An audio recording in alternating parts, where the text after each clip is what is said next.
আজকে একটা গুরুত্বপূর্ণ কথা নিয়ে আসলাম। কথা হলো গিয়া, এই দেখেন ভিডিওটা, কাছে আসো। এই যে জুয়েল ভাই ও বিলাল ভাই, শুনেন। আমি চ্যালেঞ্জ দিয়ে বলতে পারি, আমি যদি 6 ঘন্টা বসে থাকি ওরকম বই আমি 2টা লিখবো। ভাই জুয়েল ভাই বলতেছে যে সে 6 ঘন্টা বসা থাকলে সে 2টা বই লিখতে পারবো।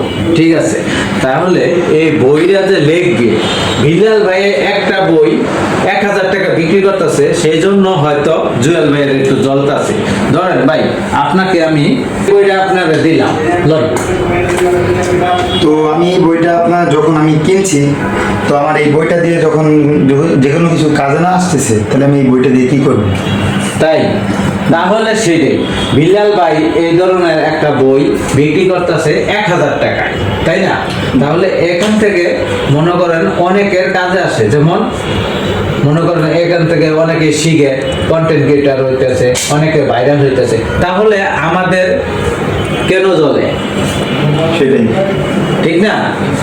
কেন আমাদের চলে? তাই বলি, কেউ জুয়েল ভাইকেও বলি, মনে করেন কি জানেন, বিলাল ভাই কি করতেছে না করতেছে, কে কি করতেছে এটা দেখার সময় নাই। তো আপনি কি করতেছেন এটা দেখেন। বিলাল ভাইয়ের এই অনুপ্রেরণায় অনেক কন্টেন্ট ক্রিয়েটর ভাইরাল হয়েছে, এবং কি জানেন, এই বই নিয়ে অনেকেই তারা যে 1000 টাকা না 1 লক্ষ টাকাও কামাবে যখন তারা ভাইরাল হবে। তাহলে আমাদের কেন চলে? ঠিক না? আমাদের কিন্তু এই জলাটা ঠিক না। কে কি করে এটা দেখার সময় নেই, নিজে কি করে এটা দেখেন। একবার না পারিলে দেখো শতবার, পারিব না এই কথাটি বলিও না আর, তাই না?